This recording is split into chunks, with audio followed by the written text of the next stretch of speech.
For years, the world has known me as the dog whisperer. Put the back legs. Good boy, Kiko. But not many people know my personal story. How I grew up poor in Mexico and jumped the border to make a new life. I become famous around the world, but even success comes at a price. I was about to just give up on everything, my life.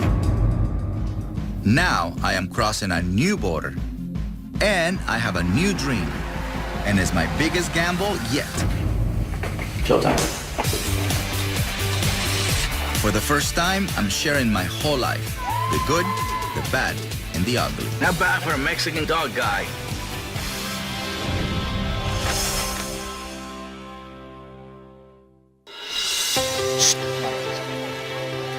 My life is about educating people and rehabilitating dogs. Hey.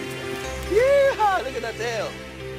And I do this with instincts by connecting people and animals to nature. Oh, she wants to run. If people can get in touch with their instincts, they can transform relationships Hello.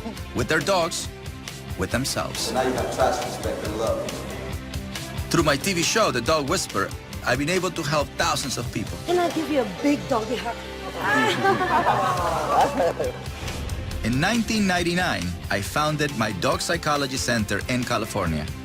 It's a sanctuary for dogs, where I work with my own pack. This is a city for dogs. I pretty much have everything that a dog needs to fulfill his life. And I teach people my principles of harmony and balance. One way to read that is through the tail.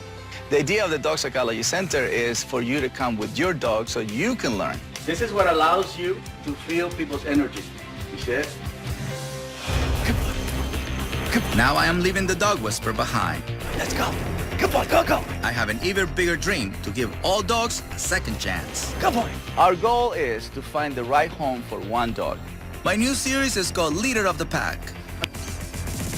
Families compete to adopt a dog I rehabilitated and turn an abandoned dog into a perfect family pet.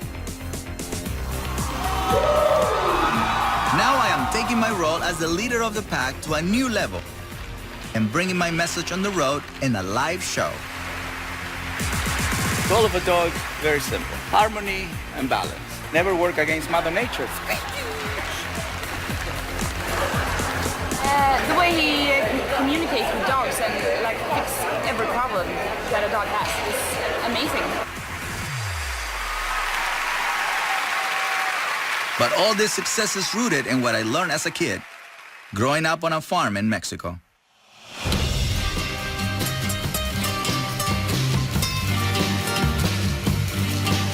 I was born in Culiacan, Sinaloa, in Mexico. My life was very simple. It was in a farm. It was very primal, very basic.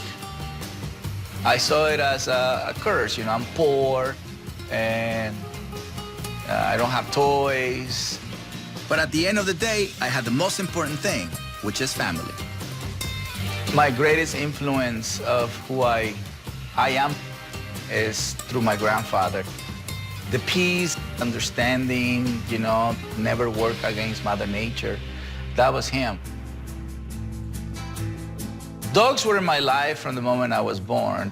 We always had a pack of dogs. Other people's dogs will follow me. You know, I was called the dog boy, you know, el perrero, and I didn't like it. I wanted to be a singer. I can't sing. I wanted to be an actor. I didn't feel that I was good looking enough. And at one point, I wanted to be a drug dealer. Those were the options. Those were my options in the part of Mexico. You know, I always wanted to be somebody. So then, shows like Lassie and Rin Tin Tin start showing. And I was fascinated. So I asked my mom, Mom, you think I can be the best dog trainer in the world? And she said, you can do whatever you want. And that was it, my first dream. Then the thought of those dogs live in America, how I'm gonna get there, you know, how I'm gonna go and see Lassie and Rin Tin Tin.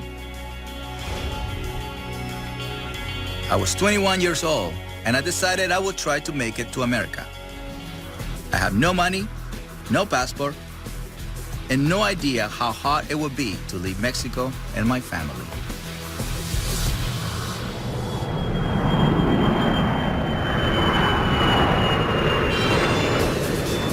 Now I travel all the time. The first stop of the Scandinavia tour is Sweden. I am taking my message across Europe, and for the first time, all the way to Asia. Have this in the United States. Look at this.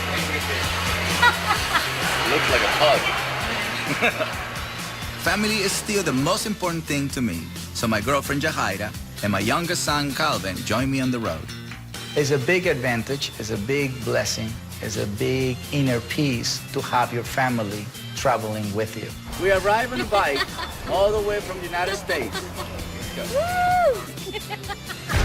I have a very masculine energy. She has a very feminine energy. Watch out, bro! It's always a smile. It's always uplifting you. And rock and roll. Do I look cool? Yeah. Safety first, baby. Safety first. First and foremost, my most important job is being a father. just like his dad. CIA, we gotta go. Undercover mission. I'm always looking to show Calvin, what the world looks like. You see all of these little rocks here? They're called archipelagos. I feel lucky to have this opportunity to open Calvin's mind to experiences I never had as a kid. Having him in the road makes me feel like I'm not letting him down. I am pretty much doing what my grandfather and my father did for me. They kept me around as much as they could. Get going on! All right! That's how you do Sweden.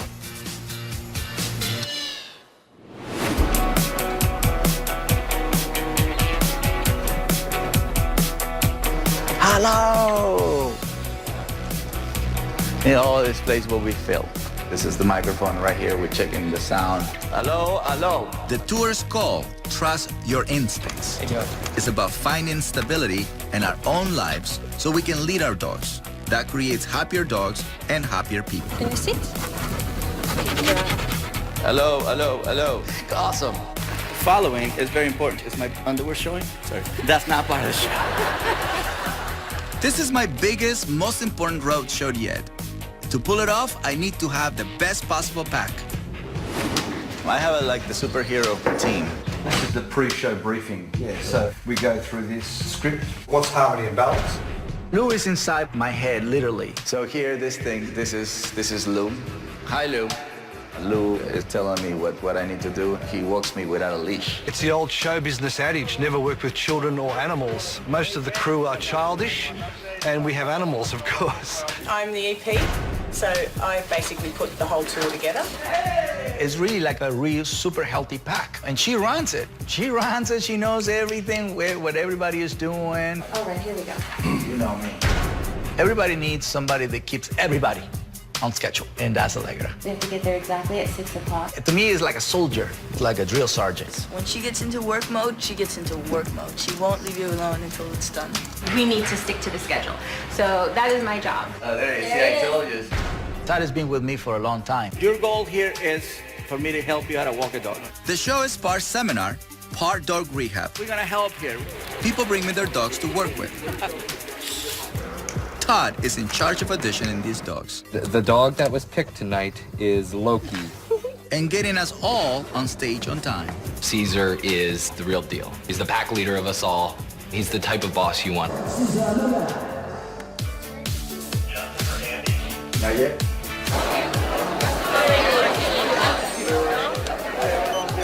A big fan. I studied him for a year before I got the dog, so I'm doing this all the time.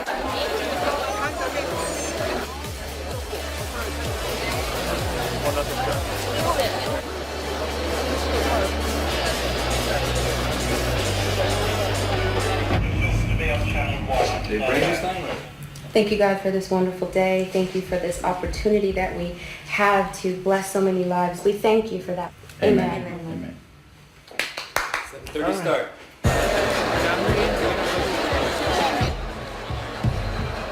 Before going on, I always wonder, if the audience will get it. Are they going to enjoy the show? I'm breathing and I'm focusing and I'm breathing and I'm focusing. The nervousness, I can't deny it.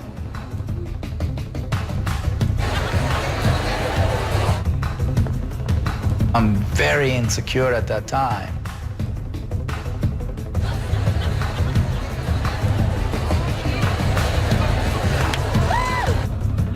Todd, he knows, he keeps distance. Boss, you have 5 minutes, 3 minutes, 20 seconds. And my heartbeat is like 100 miles an hour. Ladies and gentlemen, please welcome the star of Dog Whisperer, Cesar Millan. And then I do my last breath.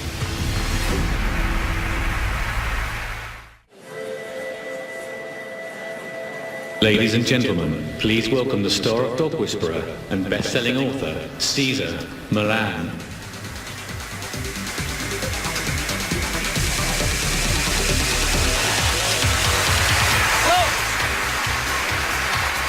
Thank you.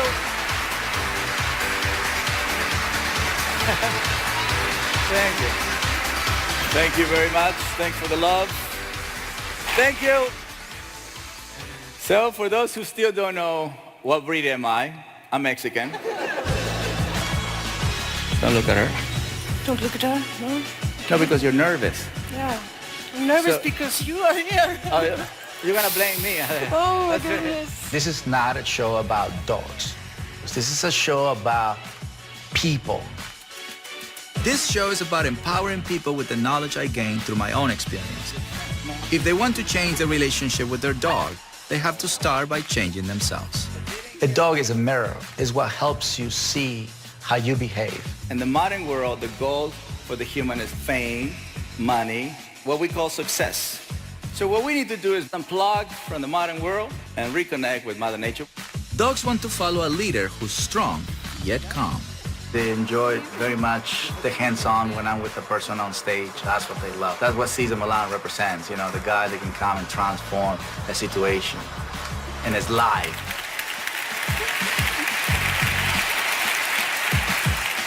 Go ahead, let him poop. Just poop on stage, it's okay. See? Instincts.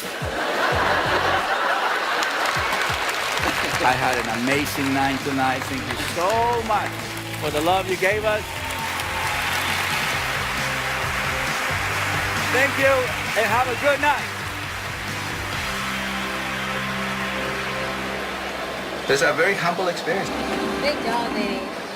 You never heard that a dog guy can fill up a stadium. I'm always grateful of the opportunity people give me to come to their countries and share the knowledge that my grandfather passed on to me. I just finished the seminar, and this is how I get welcome after I come back so I can pay for his school. It's amazing to travel the world and get so much love from the audience and from my family. I couldn't do this without them. But when I was 21, I have to leave my family behind and take the biggest gamble of my life. December 23rd, 1990. And I was 21. I said, Mom, I'm leaving. I said, where are you leaving? Where are you going? I'm going to America. America? But tomorrow's Christmas. But to me, I needed to go. I needed to leave that day. And she saw my determination. She called my dad and said, Felipe, your son is leaving. He came, he gave me a hug, and he gave me $100. His whole entire life savings, $100.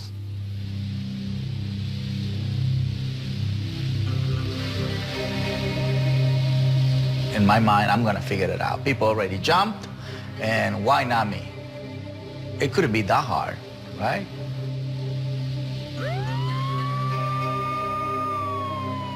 So I arrive at the bus station in Tijuana, and as soon as I get off the bus, I try to jump the border.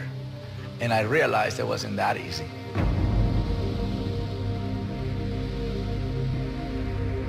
For 2 weeks, the only thing I did is find different times, you know, in the morning, in the afternoons, at nighttime. I mean, I tried them all. I walked the whole entire fence. I couldn't make it happen. You get caught, and often what I did was to let the INS catch me when I was starving, because I know I was gonna get a sandwich and a Coca-Cola. I realized I couldn't do it alone. So I tried tagging along behind people with hired guides called coyotes. And the coyotes, they're very smart, very clever. They have no mercy. We had this very heavy rain on those times, very, very heavy rain. Areas where it gets flooded, houses were taken away. So at one point I'm following this coyote with a group of people, and he's taking them to an area where it's like a canal created by the rain. And I see people being taken away with the current of water.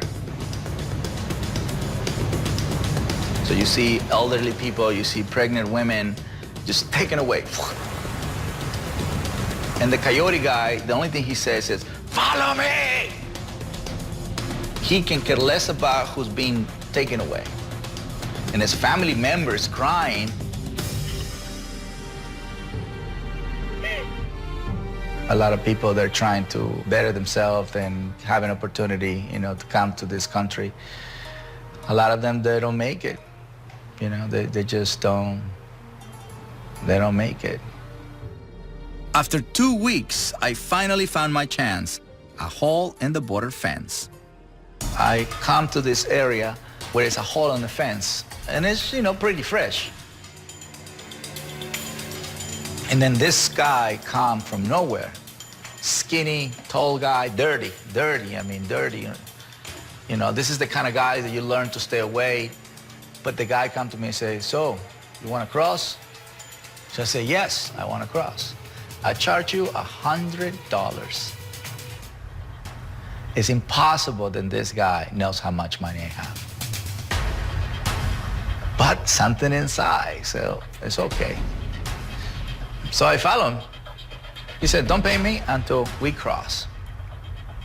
Okay. So here we go.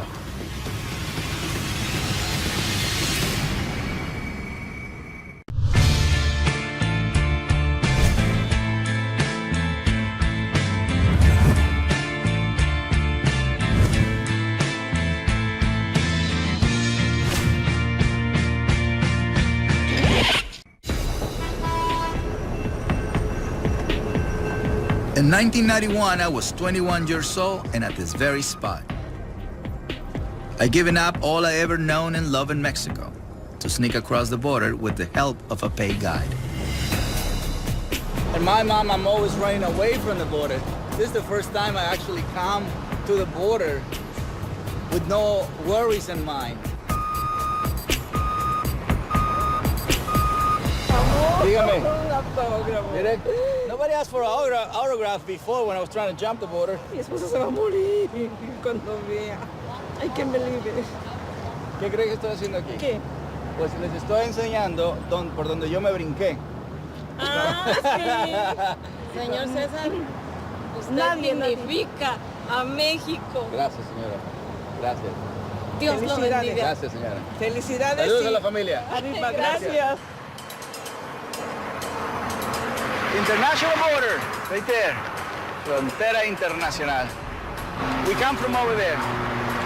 We cross, then we run against the wall, against the traffic. We're running. We're running here. It's a little safer. Running and running. Somehow you have so much adrenaline, so much stamina.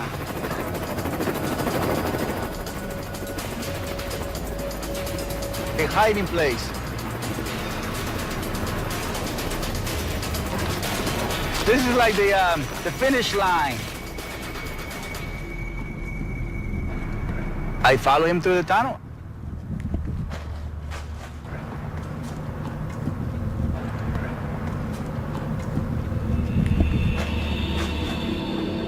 I felt that this is the time where he's gonna kill me. You still got those stories in your head about, you know, coyotes kill immigrants. In an enclosed area, you really have no options. Being in the tunnel, he can choke you, he can stab you. I mean, you hear a lot of bad stories about coyotes.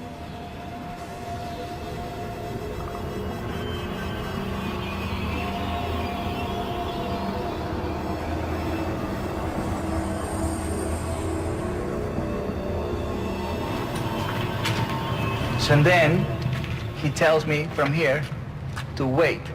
He's gonna go get a taxi. I'm right here waiting, soaking wet, full of mud.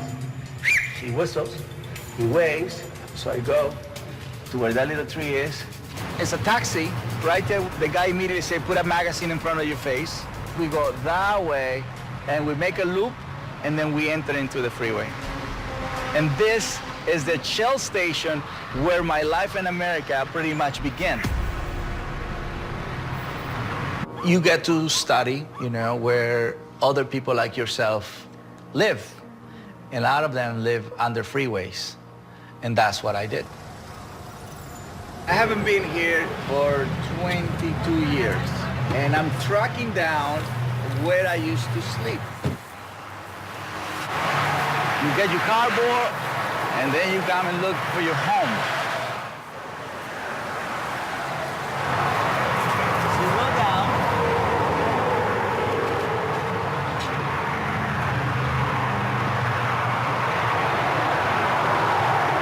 And you sleep.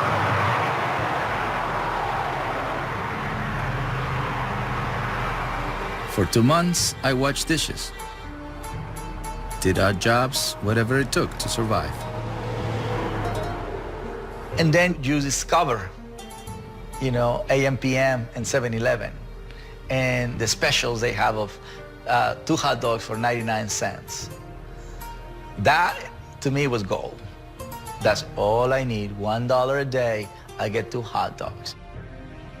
I am very amazed of what I have to go through, you know, for me to be here.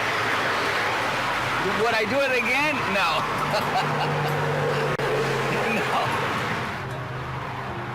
Coming back here after so many years, I realized I don't belong to a country defined by borders. I belong to a global community. And my dream is to inspire people worldwide to lead their own packs.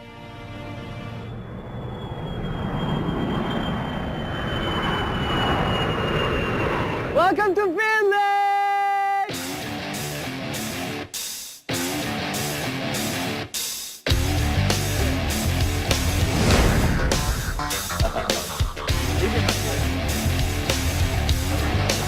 Are there reindeer? Yes, reindeer. Really? It's real reindeer? So this is reindeer meat. Sure. This is not Rudolph. Wow. Oh, nice. Hey, you are this guy who stick with the dog. I do stick with the dog, sir. Yeah, take a picture. You don't know how many times they say that I look like you. One more. Go!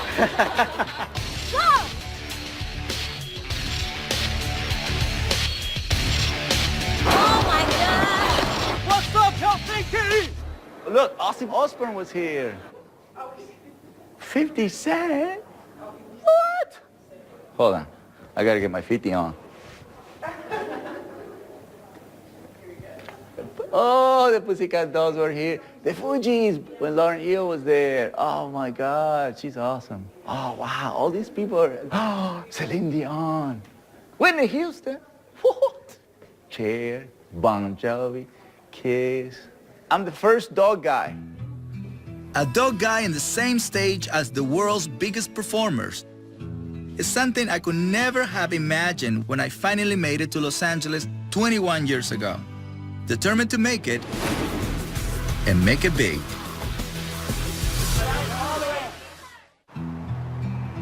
After 2 months, homeless on the streets of San Diego, I had enough money to get to where I really wanted to be, Los Angeles.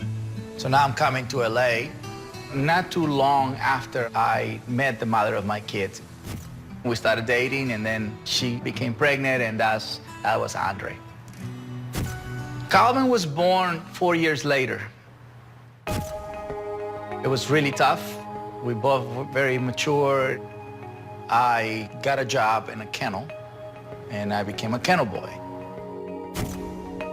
So I started asking people if I can walk their dogs, and I was doing it for free. So then I started walking 5 dogs, and then 10, then 15. And then that's how people started calling me the Mexican guy who can walk a pack of dogs. I'm gonna show you a picture that is pretty much what launched me, you know, in this whole journey of Dog Whisperer guy. A man who identified himself as Cesar leads his own dog parade down Centinela Avenue in Southwest Los Angeles. And so this picture eventually became the billboard. This billboard, if you notice, the LA Times cut our head so we don't get paid. Then the LA Times came. They followed me for 3 days.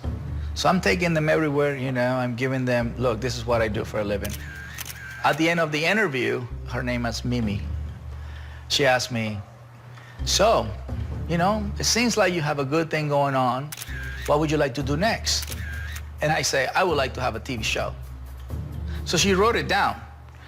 The newspaper came on a Sunday, and by Monday, it was a line of producers outside. Good boy, Kiko. So the first year, Dog Whisperer, National Geographic, right? I was like, perfect. How you doing, ladies? For everybody, it was challenging in the beginning because none of the camera guys ever shot this kind of reality. They didn't know how to shoot dog, and I didn't know how to do TV. Nothing let him pass. That invisible line. In the show, I say I train people and rehabilitate dogs. Nobody ever said that before. Dog Whisperer showed how a few core principles, exercise, discipline, and affection, can transform not just a dog's life, but their owners as well. Dog Whisperer is now shown in over 100 countries. But not everybody understands my methods. You know, the methods that people feel they're controversial or they call cruel is when I touch them in the neck, you know, they call them poking or hitting. When I use my feet, they call them kicking it. When I flip or put the dog on the side, they call it old style. I don't think it's only one way to help a dog, right? You know, in 9 years of me doing Dog Whisperer, I have shown many ways. So when critics come after me, that doesn't really bother me, you know what I mean? Come on, guys. The show gave people hope, that their relationship have hope, you know, with their dog. And that's something that I'm very proud of. Now I have a new series with a strong message promoting adoption of abandoned dogs. Johnny! So the new show is pretty much dedicated to influence, inspire the world about rescue, rehabilitation, and rehome. It's called The Leader of the Pack. Everybody can be a pack leader. You can begin with a rescue dog. So I'm really excited to go and see if I can inspire them to foster a dog or just to give a dog a chance. A TV show reaches a lot of people, but when thousands come out to see you in person, that's when you really feel the impact you are making on people's lives. There's, I think, about 8,000 people here tonight, and that's a pretty awesome number when you consider that, you know, it's essentially a seminar, but we do it as a show. So tonight's going to be pretty exciting. It's one of the biggest shows of this tour. Let me get my medicine for my stomach. We just need to iron out a few things in the script.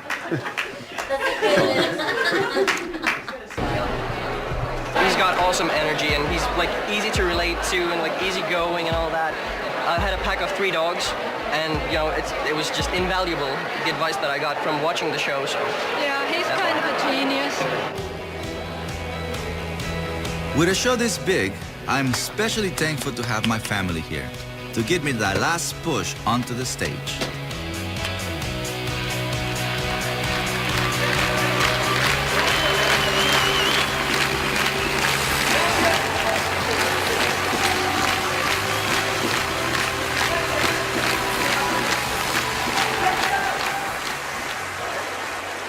Witam Mene, Helsinki!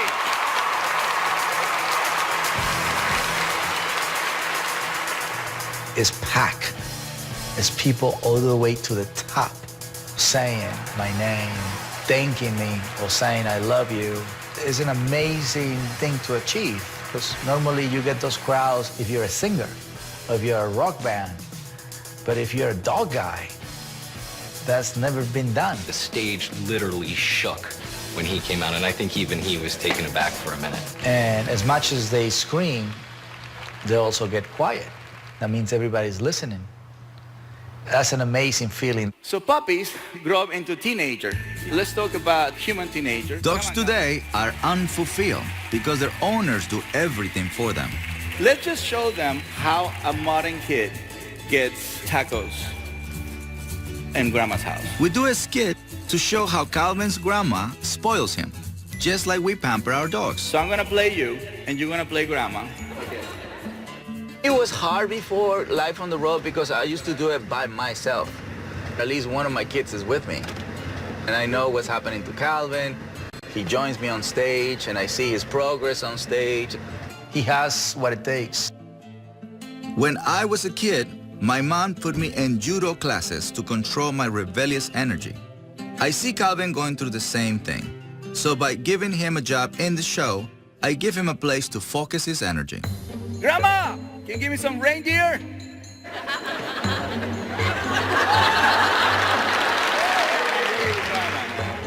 Yeah, she's gonna give me some food right now. Grandma, can I have some dessert, please? Thanks, Grandma. Grandma! The TV! The dessert! Grandma! Come on, Grandma.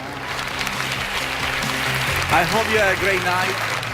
It looks like if you pop the collar open. Tonight, I am taking my pack out for a special dinner to celebrate our last night in Scandinavia.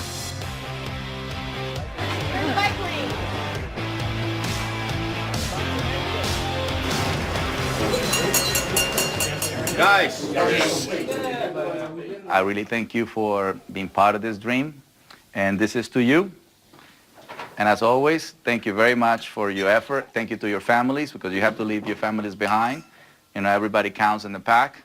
So cheers, and thank you so much. Tomorrow we're heading to Singapore, where I'll be bringing my message to a whole new part of the world. It'll be my first time in Asia, and I have no idea what they're going to think. To you, world.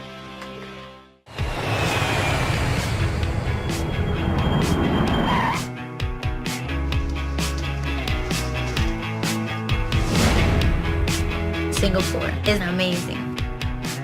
The hospitality, the people, the food. The first day we got to see the city, you know, breathe the energy. What's up? I used to groom dogs. You used to groom. He's been the most relaxed I've ever seen him on any tour. Singapore! Wow, never in a million years I thought I was coming here. Singapore has been a great experience. I wasn't expecting it. I'm a high-level energy Mexican guy. You can't take that away from me. I have by far one of the best jobs in the world, because I can bring people together through a message which says, let's all be a pack member of one world. Calmness is a must. There's a lot of languages in the world. In the animal world, there's only one, and that's energy. You give me an aggressive dog from Singapore, and to me, it's the same language. It's a universal language. And that's what dogs read from me or feel from me.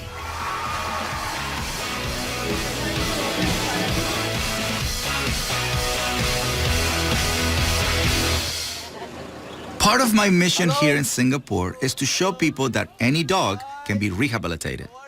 So today, before my last show, I'm going to a local shelter that really needs my help. I'm the founder and president. You are? Oh, God bless you, ma'am. Thank you for coming. Thank you, ma'am. Can I give you a big doggy hug? We have about 350 dogs here. Right now? Right now, yes. 350 yes. This is Cesar. There you go. Look at Cesar here. What's up, Cesar and Cesar? Look at it. Mango is the first dog that we have problems with. Yeah. He's been here 7 years. Big problem. That's him. Mango hasn't come out of this kennel in 5 years. So the goal is to bring him out of the kennel today after 5 years. He doesn't like a leash. See the hair in the back? So I'm gonna keep him in the back. Very good, very good. And it's actually normal that a dog rejects the experience of having a leash on his neck. It's all patience. So he sees, okay, I'm doing all of this. And the human stays calm. So it might appear bad, but it's good, it's healthy. He's getting rid of it.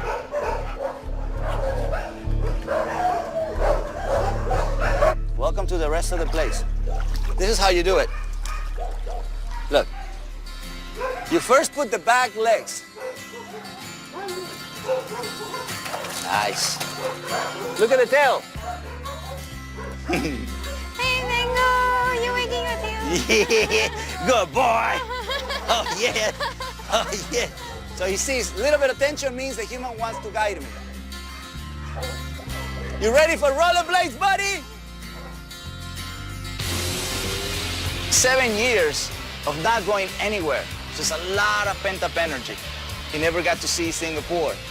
A Mexican pretty much introduced Mango to Singapore. He did it! And that's exactly the message of leader of the pack. Do you have everything there? No, I don't have socks. Today is the last day for the tour, you know, Europe, Asia. My show is across the street. Think about this. A guy who used to sleep in the freeways, under the freeways, get to sleep right here. That's some view. Look at that. You know, me as a father, I always remind my kids, you can't forget where you came from to know where you're going. You can't. I like to remember the beautiful things, and to me, the struggles are beautiful things. They're beautiful things, and then you get the payoff. Sometimes you can be on top of the world and have it all. But even then, life can throw you a curveball. I got divorced 3 years ago. I was in England. I was called, and we get a divorce. Okay. It was hard, right? Because I wasn't expecting it. I went into a big depression. I lost a lot of weight. I withdrew from the world. Even my pack sensed I was no longer a stable leader. And some of them left me too. I was about to just give up on everything, you know, just the whole thing, my life. And I felt that I lost everything, you know, my most important thing, which was my family. So I felt that it was useless. I failed, you know, and so what's the point of life? I had a show, yeah. My number one priority is gone, you know, and so I decided to commit suicide. Yeah, I took pills. I didn't die, but I did try.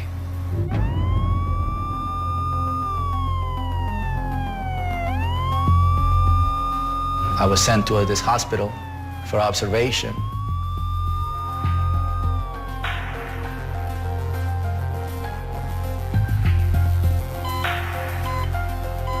Later, months later, I decided I'm done with the depression.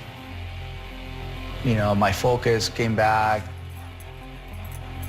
I began to help myself using the same principles I applied to dogs: exercise, discipline, and affection. The secret ingredient is how much love I put into it. Now I built a new life and a loving family to share it. Okay, babe, I'm gonna make you another one, but at least you have this one right now. After I got off the victimism and, you know, blaming God and blaming the world and blaming me, All right, guys. I recognized the opportunity I had, you know, to start all over. If I didn't die, that's because God didn't want me to die yet.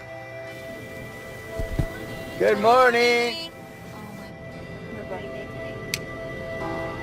You can take the whole bottle, and if he doesn't want you to die, that means my mission is not done.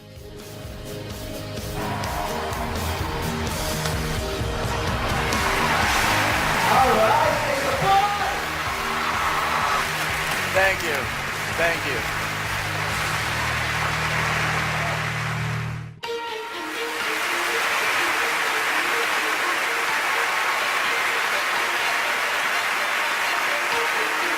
Tonight is the last show of the tour, and I am overwhelmed by the reception so far. We're gonna do this exercise. The whole purpose is to make you feel excited. Can you please help me to take it to the highest level of excitement?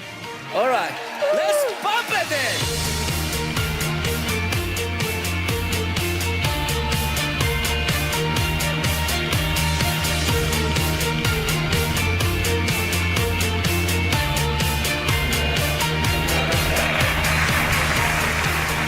Had a great night. Thank you, Singapore.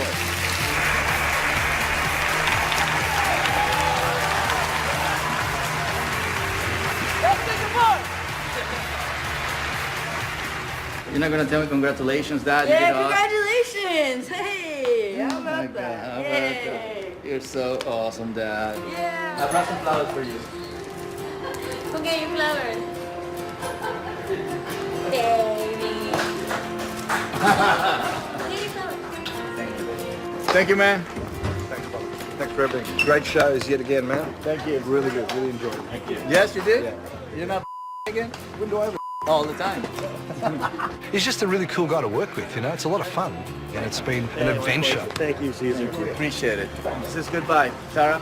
See you later. I'll see you tomorrow. Look at Tara hugs, like with a kitchen like that. Like they're afraid. She's afraid. Like. I'm always really happy to be going home, but really sad to leave the crew. And I always find when I go home for about the next month, I get like what I call the tour blues, and I miss everyone. Okay, 1, 2. Good night. Thank you, guys. My new series, Leader of the Pack, is about adoption, showing people that all dogs deserve a good life. But I don't just want to change attitudes. I want to change laws. That's why we are going to march on Washington, D.C. How are you guys? Good morning. We are going to show politicians we need laws to end the euthanization of unwanted dogs. This might be the biggest walk you've had yet, so congratulations. You must be really excited. It's a dream come true. I visualized this for many, many years, right? To come and walk in Washington, D.C. It took a long time for me to become an American citizen. March 25th, 2009, I became an American citizen. Look at my smile. You're not allowed to smile on a passport. But I said, I can't help it. I've been waiting for this day for a long time. The feeling is like you are accepted, you know, like you're part of the pack. I think it's a responsibility of any human being to better their nation. And now I can give my service to Washington. We are here today to bring awareness to a mission that is close to my heart and the reason why I started the Cesar Millan Foundation. And that is to promote the rehabilitation and adoption of unwanted and abandoned dogs. Let's show our leaders that we can make a difference in the world. Let's go for a walk! Go! You know, I'm a big believer that if we treat dogs in a certain way, that also rubs on how we treat each other. I know that when I crossed the border, I was breaking the law, breaking the rules of a country. Let's take it for a walk. But that's what I needed to do to survive, to achieve a dream, and that's what they call it, the American dream. Hey, so when can I see you? But I made a difference. And if I would not take that chance, I would not be able to offer my contribution. Everything I am, I learned in Mexico. And everything that I became, I learned in the United States. They both facilitated something very important for me. One more time!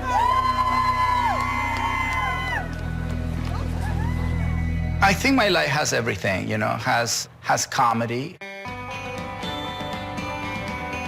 has drama, has action.